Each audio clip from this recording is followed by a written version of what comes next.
آج انشاءاللہ تعالی ہم سورہ بنی اسرائیل کی آیت نمبر 23 سے آنورڈ سٹارٹ لیں گے۔ اس کا شروع کا حصہ ہم نے پچھلی دفعہ کور کیا تھا۔ یہ ذرا لمبی آیت ہے اور اس میں بھی جو 10 کمانڈمنٹس اللہ تعالیٰ نے بنی اسرائیل کو دی تھی، 10 بنیادی احکام، ان کا قرآنک ورژن یہاں پہ ڈسکس ہو رہا ہے۔ پہلی کمانڈ توحید سے متعلق تھی، اس پہ میں نے آلموسٹ 30 منٹ گفتگو کی تھی پچھلی دفعہ۔ اسی آیت کے اندر اب اس سے اگلی کمانڈ آ رہی ہے، اعوذ باللہ من الشیطان الرجیم، بسم اللہ الرحمن الرحیم، وَقَضَىٰ رَبُّكَ أَلَّا تَعْبُدُوا إِلَّا إِيَّهُ، اور تمہارے رب نے یہ بات طے کر دی تھی کہ مت پوجنا کسی کو سوائے اس کے۔ یہ پہلی کمانڈ۔ اسی کے ساتھ دوسری کمانڈ، وَبِالْوَالِدَيْنِ إِحْسَانًا، اور اپنے ماں باپ کے ساتھ احسان کی روش اختیار کرنا۔ قرآن حکیم میں 5 مقامات ایسے ہیں جن میں توحید کے فوراً بعد ماں باپ کے ساتھ حسن سلوک کرنے کا حکم آیا ہے۔ یہ کوئی معمولی بات نہیں ہے۔ 5 مقامات پہ توحید کے فوراً بعد، سورۃ البقرہ میں، سورۃ الانعام کے اندر، سورۃ النساء کے اندر، سورہ لقمان کے اندر، اور یہ سورہ بنی اسرائیل۔ یہ 5 مقامات ہیں کہ ماں باپ کے ساتھ حسن سلوک کرنا۔ پورے قرآن میں ماں باپ کے حقوق کا بیان جتنا ہوا، ان سب کو ایک پلڑے میں رکھیں، اور سورہ بنی اسرائیل میں یہ جو مسلسل 3 آیات ہیں، یہ اس سب پر بھاری ہے۔ اس میں کافی تفصیل کے ساتھ ذکر ہوا ہے۔ انشاءاللہ ہم اس کے ترجمے کو بھی کور کریں گے، اس پہ ٹائم بھی زیادہ لگائیں گے، اس سے ریلیٹڈ احادیث کو بھی انشاءاللہ تعالی میں ڈسکس کروں گا۔ ایک چیز اس میں یہاں پہ سکپ ہے جو کہ باقی جگہوں پر آئی، خصوصاً سورہ لقمان کے اندر، کہ اگر ماں باپ تجھے حکم دیں کہ تو میرے خلاف چلے یا شرک کرے، پھر تم نے ان کا کہنا نہیں ماننا، لیکن ساتھ ہی فرمایا دنیا میں معروف طریقے سے ان کے ساتھ چلنا ہے۔ معروف طریقہ یہ ہے کہ ان کے کھانے پینے کا خیال رکھنا، ان کے رہائش کے پوائنٹ آف ویو سے جو مسائل ہیں انہیں ایڈریس کرنا، بیمار ہو جائیں تو ان کی دیکھ بھال کرنا، یہ دنیا میں معروف طریقے سے چلنا ہے۔ حتیٰ کہ بخاری مسلم میں حدیث ہے، اسماء بنت ابی بکر جو حضرت ابو بکر کی بیٹی ہیں بڑی، ان کی والدہ مشرکہ تھیں اور وہ ملنے کے لیے آیا کرتی تھی۔ انہوں نے رسول اللہ صلی اللہ علیہ وآلہ وسلم سے پوچھا کہ میری ماں مشرکہ ہے، کیا میں اس کے ساتھ حسن سلوک کروں؟ تو آپ نے فرمایا دنیا میں معروف طریقے کے ساتھ اس کے ساتھ حسن سلوک کرنا ہے۔ لیکن بسا اوقات اس حسن سلوک میں ایگزیجریشن آ جاتی ہے۔ اکثر جذباتی قسم کی آپ کو تقریریں سننے میں ملیں گی کہ جی ماں باپ کے کہنے پہ تو بیوی کو بھی طلاق دے دینی چاہیے۔ اگر ماں باپ کے کہنے کے اوپر بیوی کو طلاق دینی ہے تو پھر تو شادی کرنے کی ضرورت ہی نہیں۔ اس کی وجہ ہے کہ یہ ہو ہی نہیں سکتا کہ شادی کے بعد ساس کا اور بہو کا کنفلکٹ نہ آئے، پھر تو ہر گھر میں طلاق عام ہونی چاہیے۔ پھر تو قرآن و سنت میں یہ تعلیمات ہونی چاہیے کہ شادی کرو اور پہلے ہی ہفتے طلاق دے دو۔ لیکن قرآن و سنت میں تو بالکل اس کے اپوزٹ باتیں ملتی ہیں۔ اس کا مطلب یہ ہے کہ یہ چند ایک جعلی روایتوں سے بعض لوگوں نے جو مسائل اخذ کیے، یا اکا دکا جو صحیح روایتیں بھی ہیں، وہ روایتیں بھی وحی کی تائید کے ساتھ ہیں۔ جس طرح عبداللہ ابن عمر کے بارے میں آتا ہے کہ ان کی بیوی کے ساتھ حضرت عمر کا کنفلکٹ تھا اور انہوں نے کہا اسے طلاق دے دو، انہوں نے نہیں دی، نبی الاسلام کے پاس آئے تو نبی الاسلام نے کہا کہ ٹھیک ہے تم طلاق دے دو۔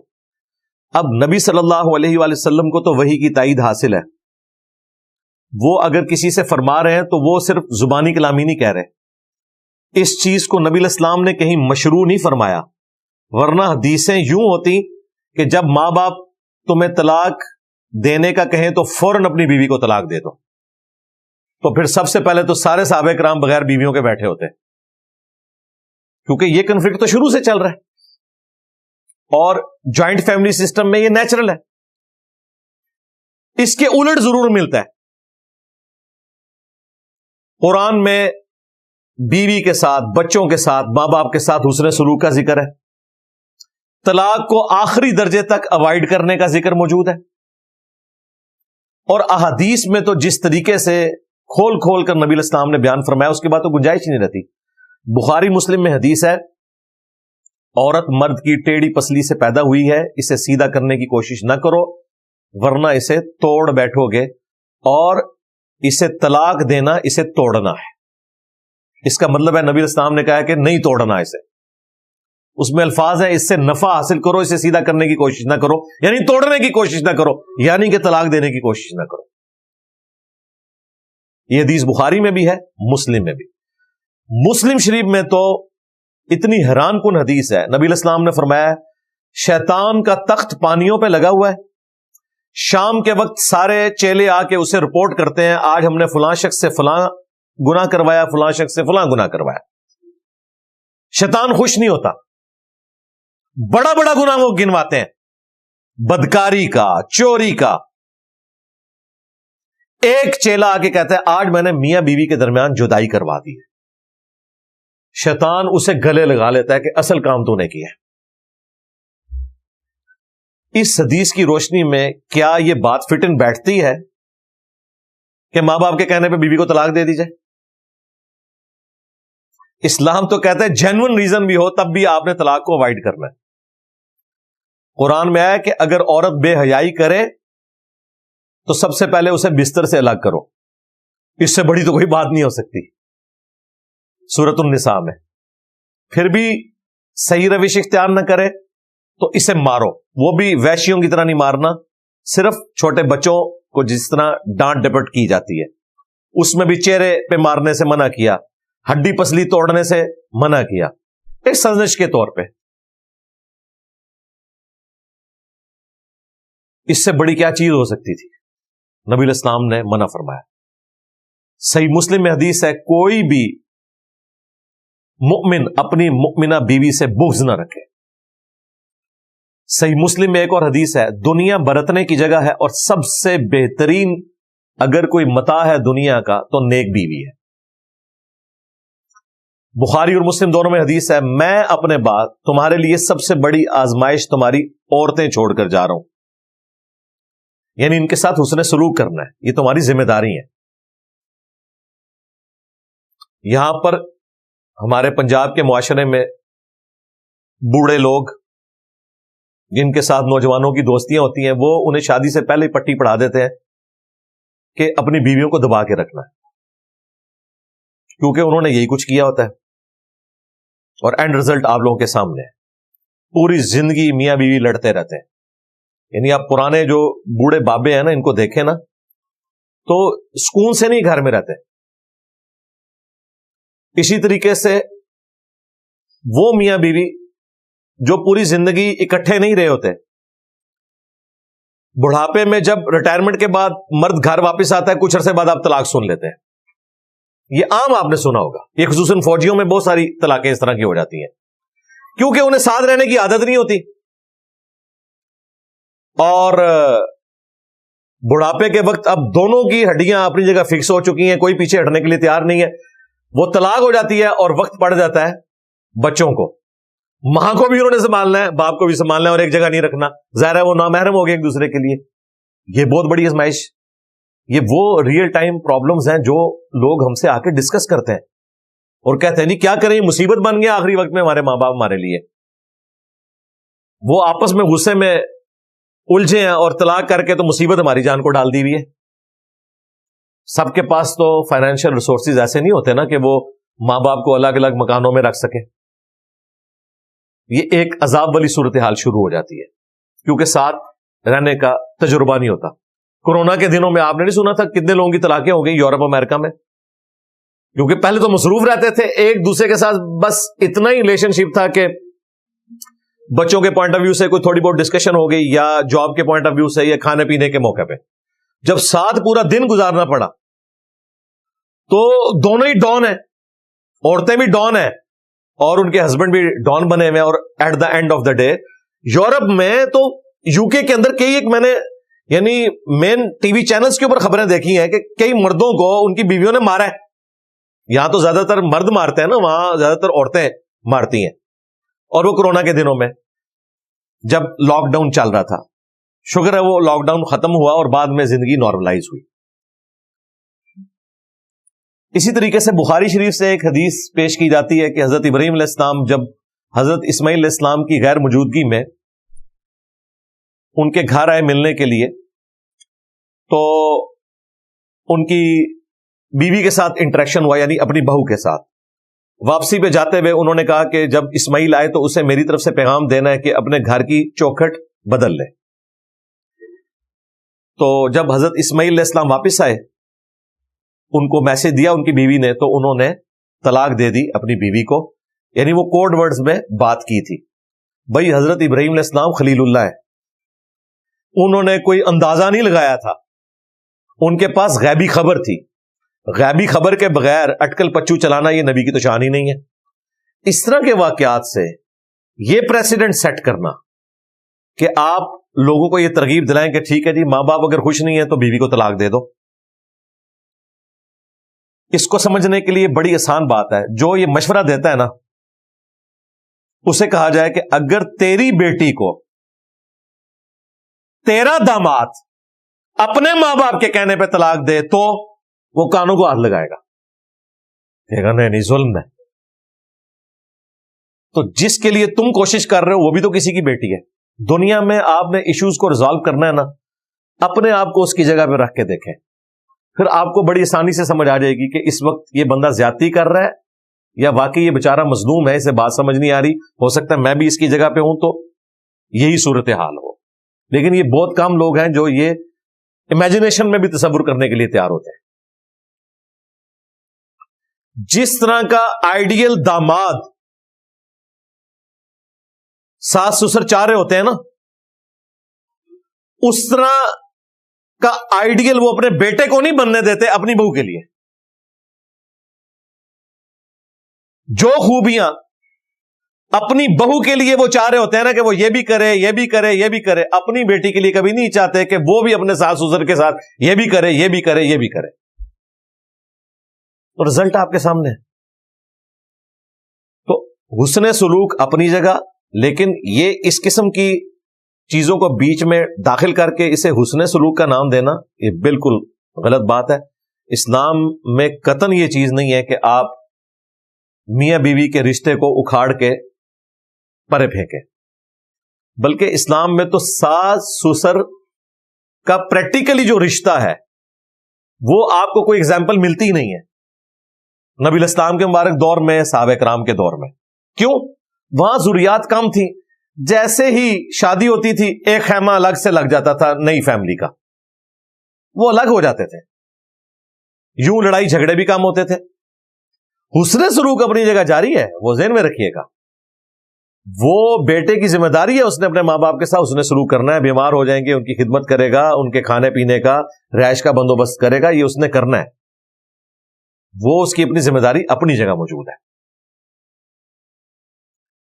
اس لیے ان آیات کو بیان کرتے وقت تصویر کا دوسرا رخ بیان کرنا ضروری ہے. اب آ جائیں ماں باپ کے حقوق کی طرف. 5 مقامات پہ, جن میں سے ٹاپ آف لسٹ یہ مقام ہے. ایک چیز اس میں مینشن نہیں ہوئی تھی, سورہ لقمان میں آئی تھی کہ شرک کا کہیں تو پھر ان کا کہنا نہیں ماننا, وہ امپلائڈ تھا. وہ تو بخاری مسلم میں حدیث ہے کہ خالق کی نافرمانی میں مخلوق کی اطاعت نہیں کی جا سکتی, سیدھی سی بات ہے. لیکن پھر بھی انصاف کا تقاضا تھا, میں یہاں پہ کراس ریفرنس دیتا.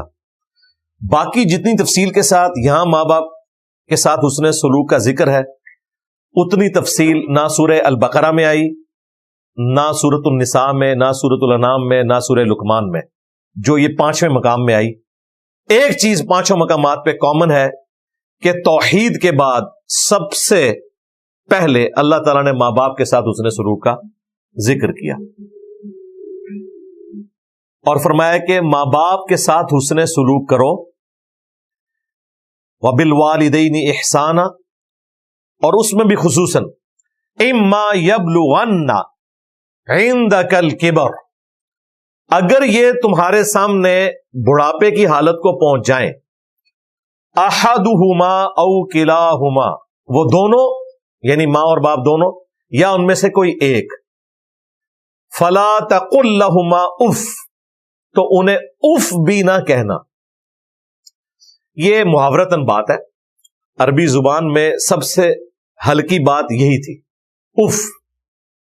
جس طرح ہم پنجابی میں غصے کے اظہار کے لیے کہتے ہیں یہ عربی میں اف ہے، یہ بھی کہنے کی اجازت نہیں ہے، اف بھی نہ کہنا۔ اور خصوصاً بڑھاپے کا ذکر اس لیے ہوا کہ بڑھاپے میں جا کے ماں باپ بچوں والی عادتوں کا شکار ہو جاتے ہیں، باتوں کو بار بار ریپیٹ کرنا، اس میں سننے والے کے لیے کوف بھی ہوتی ہے لیکن اس کو برداشت کرنا ہے، انہیں اف بھی نہ کہنا۔ میں نے تو اس میں جو سب سے آسان ذریعہ ڈھونڈا ہے نا بچنے کا، وہ یہ ہے کہ آپ جتنی مختصر گفتگو کریں گے اتنے ہی گستاخی کے چانسز کم ہو جائیں گے۔ جتنی زیادہ گفتگو کریں گے اور اس میں پھر معاملات کھلتے چلے جائیں تو اس میں پرابلم زیادہ کھڑی ہوتی، ٹو دی پوائنٹ معاملات کو لے کے چلیں تو یہ چانسز کم ہو جائیں گے۔ ادروائز ظاہر ہے انسان ہے، انسان کو دوسرے انسان کی ایکٹیویٹیز کے اوپر غصہ آ ہی جاتا ہے، وہ آگے ذکر بھی آ جائے گا کہ اس طرح کبھی ہو جائے گا۔ اگر تم بدنیت نہیں ہو نا، جان بوجھ کے ایسا نہیں کر رہے، تو اللہ تعالیٰ بخشنے والا مہربان ہے۔ انٹینشنلی کوئی گستاخی کی نیت نہ ہو، وہ تو پھر قابل گرفت ہے، اس کے اوپر تو کوئی چھٹکارے والی بات نہیں ہے۔ لیکن حد الامکان کوشش کرنی ہے کہ اگر وہ دونوں بڑھاپے کی حالت میں دونوں یا دونوں میں سے ایک پہنچ جائیں تو انہیں اف بھی مت کہنا، ولا تنہرہما، اور انہیں مت جھڑکنا۔ اب یہ ہمیں ویسے آکورڈ لگ رہا ہوتا ہے کہ ماں باپ کو کون جھڑکتا ہوگا، لیکن یہ ٹی وی پہ آپ دیکھ لیں کس طریقے سے خبریں آتی ہیں، ویڈیوز بنی ہوئی ہیں، مار رہے ہیں ماں باپ کو، گھر سے نکال دیتے ہیں، اولڈ ایج ہاؤسز میں رکھوا دیتے ہیں۔ یورپ امریکہ میں اگر رکھواتے ہیں تو مار پیٹ کے نہیں رکھواتے، وہاں کوئی مارنے کا سوچ بھی نہیں سکتا، وہاں پرابلم الگ ہے کہ وہ ذمہ داری اٹھا نہیں سکتے، اور وہ اپنی جگہ جسٹیفائی ہیں کیونکہ ان کے ماں باپ نے بھی بچپن میں ان کے ساتھ اسی قسم کے سلوک کیا ہوتا ہے۔ وہ اپنی لائف بھرپور گزار رہے ہوتے ہیں اور پیرلر میں بس کبھی اسکول بورڈنگ اسکول میں داخل کروا دیا، پھر جب وہ کہتے ہیں اب ہم ان کو اسکول میں داخل کروائیں گے۔ ہمارے سب کانٹیننٹ کے معاشرے میں جو ماں باپ کا ایک گہرا رشتہ ہے اپنی اولاد کے ساتھ، تن من دھن لگا دیتے ہیں۔ جتنے بھی آپ کو کامیاب لوگ نظر آ رہے ہیں ان کے پیچھے آپ کو سب سے زیادہ کنٹریبیوشن ان کے ماں باپ کی نظر آتی ہے، فائنینشیل بھی، اخلاقاً بھی، ہر لحاظ سے، تب وہ کسی مقام کے اوپر پہنچتے ہیں۔ یہاں تو معاملہ ڈفرینٹ ہے، یہاں تو یعنی پھر وہ جسٹیفائی ہے یہ چیز کہ اولاد کا کام ہے کہ ماں باپ کے ساتھ حسن سلوک کرے، وہاں کا معاملہ ایک ڈفرینٹ ہے۔ تو جھڑکنا بھی نہیں، وَقُلْ لَهُمَا قَوْلًا كَرِيمًا، اور ان کے ساتھ بات نرمی کے ساتھ کرنی ہے، رسپیکٹ کے ساتھ کرنی ہے۔ وَاخْفِضْ لَهُمَا جَنَاحَ الذُّلِّ مِنَ الرَّحْمَةِ، اور اپنے بازو کندھے جھکا کر رکھنے ہیں عاجزی کے ساتھ، یعنی اس کو لفظی ترجمہ تو یہ ہے کہ اپنے پروں کو بچھا کے رکھنا ہے، جیسے ایک ماں بچوں کی حفاظت کرتی ہے یا ایک مرغی اپنے چوزوں کو اپنے پروں کے نیچے لیتی ہے، اس طریقے سے ماں باپ کے ساتھ بڑھاپے میں سلوک کرنا ہے۔ جناح الذل من الرحمہ، رحمت کے ساتھ۔ وَقُلْ رَبِّ ارْحَمْهُمَا كَمَا رَبَّيَانِي صَغِيرًا، اور ان کے حق میں یہ دعا کرنی ہے کہ اے رب ہمارے ان دونوں پر رحم فرما جس طرح انہوں نے بچپن میں مجھے پالا تھا۔ یہ دعا یاد ہونی چاہیے، تشہد میں پڑھیں، آگے پیچھے پڑھیں اپنے ماں باپ کے لیے، رب ارحمہما کما ربیانی صغیرا، اے رب ہمارے ان دونوں پر رحم فرما جس طرح بچپن میں انہوں نے ہمیں پالا تھا۔ اس کو اگر جمع کے سیغے سے پڑھیں مزید، رب ارحمہم کما ربیانی صغیرا، اے رب ہمارے ان تمام پر رحم فرما۔ اب یہ جمع کا سیغہ ہے، یہ تین اور 3 سے زیادہ کے لیے. عربی میں جمع 3 سے شروع ہوتی ہے. یہاں تسنیہ کا صیغہ ہے ان دونوں پر.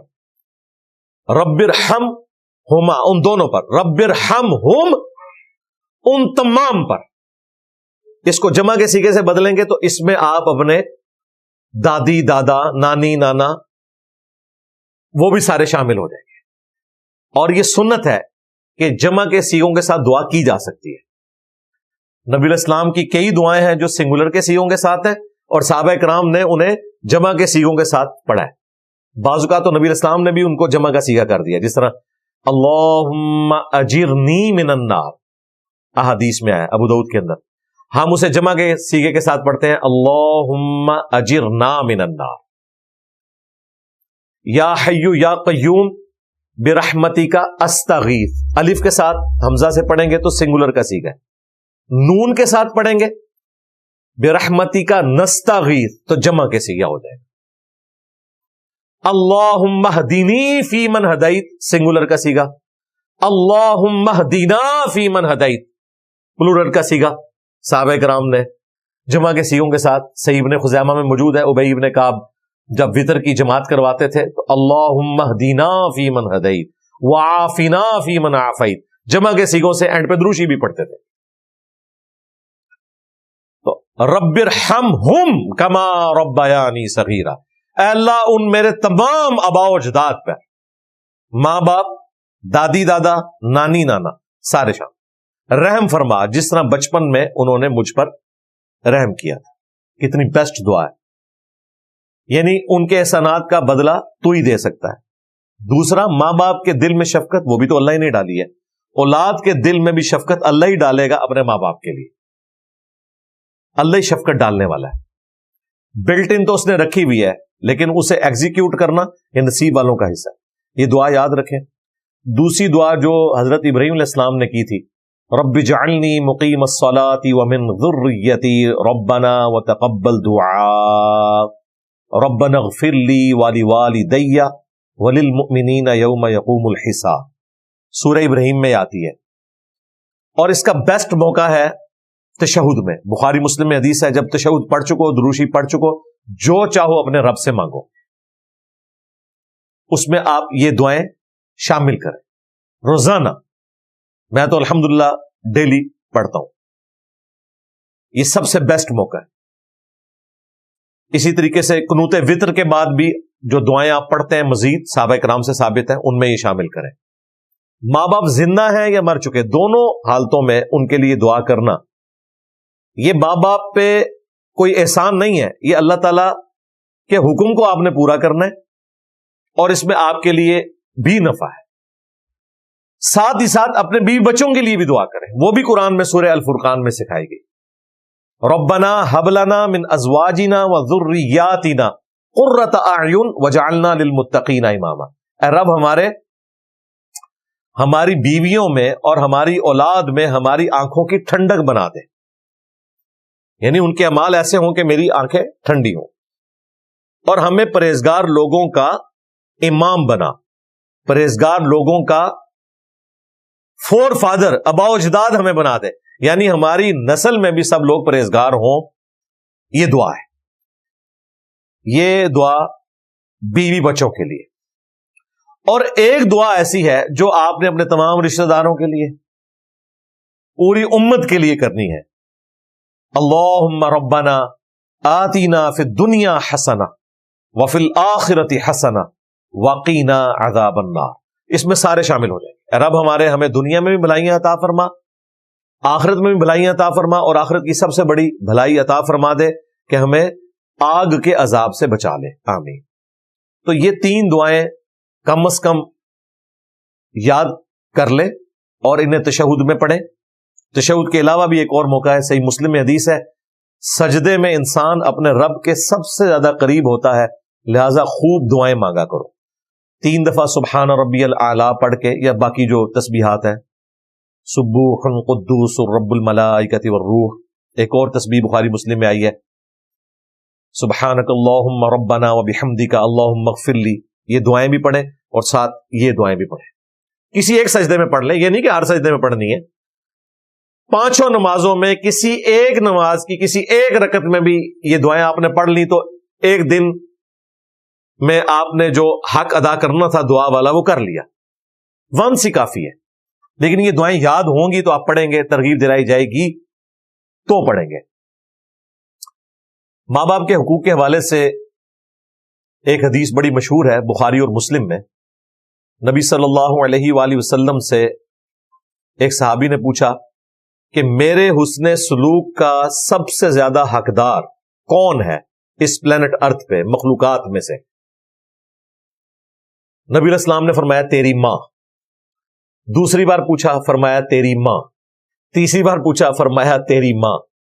چوتھی بار پوچھا تو فرمایا تیرا باپ۔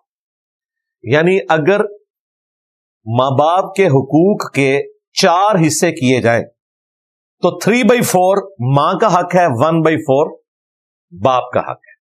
اور اس کی حکمت بھی اللہ تعالیٰ نے قرآن میں بیان فرمائی ہے۔ سورہ لقمان کے اندر دودھ پلاتی ہے ماں، اور پھر وہ جب پریگنینسی کی تکلیف سے گزرتی ہے اس کا ذکر بھی اللہ تعالیٰ نے کیا ہے۔ اس کی وجہ سے اللہ تعالیٰ نے ماں کا حق زیادہ رکھ دیا ہے۔ حتیٰ کہ سنن نسائی میں حدیث ہے جنت تیری ماں کے قدموں کے پاس ہے، یعنی ماں کی خدمت کر کے جنت کمائی جا سکتی ہے۔ اسی طریقے سے جامعہ ترمذی میں اور سنن ابن ماجہ میں حدیث ہے کہ تیرا باپ جنت کا دروازہ ہے، اب یہ تیری مرضی ہے تو اس کی حفاظت کرنا چاہتا ہے یا نہیں کرنا چاہتا۔ باپ کے لیے بھی فضیلت آئی ہے۔ ویسے مشہور تو حدیث یہی ہے کہ جنت ماں کے قدموں کے نیچے ہے، باپ والی حدیث بھی ہے۔ جامعہ ترمذی میں اور ابن ماجہ میں ایک اور حدیث ہے تو اور تیرا مال تیرے باپ کا ہے، تو وہ حدیث الگ سے ہے۔ پھر وہ مشہور حدیث جو جامعہ ترمذی کے اندر موجود ہے اور المستدرک للحاکم میں، بڑی ایکسٹراڈنری حدیث ہے، اور اس کا کچھ حصہ مسلم شریف میں بھی ہے۔ مسلم شریف میں جو ماں باپ سے متعلق حصہ ہے نا وہ مسلم شریف میں ہے کہ ہلاک ہو جائے وہ شخص جو ماں باپ کو، دونوں کو یا دونوں میں سے کسی ایک کو بڑھاپے کی حالت میں پائے اور ان کی خدمت کر کے جنت نہ کما سکے۔ نبی علیہ السلام نے اس کے اوپر آمین کہا ہوا ہے۔ مسلم شریف میں اتنا ہی حصہ ہے، لیکن یہ پوری حدیث جامعہ ترمذی میں المستدرک للحاکم میں ہے، فضل الصلاۃ علی النبی کے اندر بھی موجود ہے۔ اس میں 3 الفاظ ہیں۔ نبی علیہ السلام مسجد میں تشریف لائے، آپ نے ممبر کی پہلی سیڑھی پر قدم رکھا، فرمایا آمین، دوسری پہ رکھا، فرمایا آمین، تیسری پہ رکھا، فرمایا آمین۔ صحابہ کرام نے کہا یا رسول اللہ آج آپ نے ایسا عمل کیا ہے جو ہم نے آپ کو پہلے کرتے ہوئے نہیں دیکھا۔ اچھا میرا ایک معصومانہ سوال ہے، دنیا کے سارے غوثوں سے بڑے غوث وہاں بیٹھے ہوئے تھے، انہیں تو نہیں پتا چلا نبی علیہ السلام نے آمین کیوں کہا ہے؟ یہ کہتے ہیں جی عبد القادر جیلانی جو ہے نا وہ کائنات کو اس طرح دیکھ رہے ہیں جس طرح ایک رائی کا دانہ ہتھیلی پر ہوتا ہے، اور دوسری طرف آپ کو یہ بھی کہانی کراتے ہیں کہ بڑے سے بڑا غوث قطب ابدال ہو ایک صحابی کے گھوڑے کے قدموں کی خاک کے برابر بھی نہیں، یہ کہتے ہیں نا۔ تو سارے غوث تو وہاں بیٹھے ہوئے تھے بڑے، کسی کو نہیں پتا چلا کہ نبی علیہ السلام آمین کیوں کہہ رہے ہیں۔ اس کا مطلب ہے یہ کہانی کرواتے ہیں آپ کو صرف۔ تو نبی علیہ السلام نے فرمایا کہ حضرت جبرائیل آئے تھے، یار حضرت ابو بکر عمر عثمان و علی کو تو حضرت جبرائیل نہیں نظر آئے، تو بھائی پھر ہم یہ کہیں گے نا کہ ابو بکر عمر عثمان علی جیسا ہے ہی کوئی نہیں، تیرا غوث پاک تشاہی کوئی نہیں ان کے مقابلے پہ۔ اور ظاہر ہے عبد القادر جیلانی اس سے ناراض نہیں ہوں گے یہ بات سن کے، کیونکہ انہوں نے خود کہانی لکھی ہوئی ہے بنیاد الطالبین میں، یہ کہانی ہے، فراڈ ہے، ہم نہیں مانتے، لیکن غوث پاک کے خلاف تو یہ دلیل ہے نا۔ انہوں نے خود بنیاد الطالبین میں لکھا ہوا ہے کہ بڑے سے بڑا غوث قطب ابدال ایک صحابی کے گھوڑے کے قدموں کی خاک کے برابر نہیں۔ پھر انہوں نے کہا کہ حضرت برا نہ بناؤ، اسی تو کہہ رہے ہیں ابو بکر عمر عثمان و علی جیسا کوئی نہیں، اسی تو چاہیے کوئی نہیں۔ آپ نے تو کہا تھا کہ ابو بکر عمر عثمان و علی کے گھوڑے کی خاک جیسا کوئی نہیں، میں تو شاہی کوئی نہیں۔ ہم نے تو پھر بھی تھوڑا سافٹ کر دیا ہے، حالانکہ یہ بھی جعلی بات ہے۔ کوئی مسلمان صحابی کے گھوڑے سے کمتر نہیں ہو سکتا، نہ اس کی خاک کے برابر۔ مسلمان تو جامعہ ترمذی اور ابن ماجہ میں حدیث ہے ایک مؤمن کی حرمت کعبے سے بڑھ کے۔ یہ کہانیاں بنائی ہوئی ہیں انہوں نے، جعلی ہیں، لیکن یہ کہانیاں ہم نے ان کے گلے فٹ کر دی ہیں۔ گھنٹی جو انہوں نے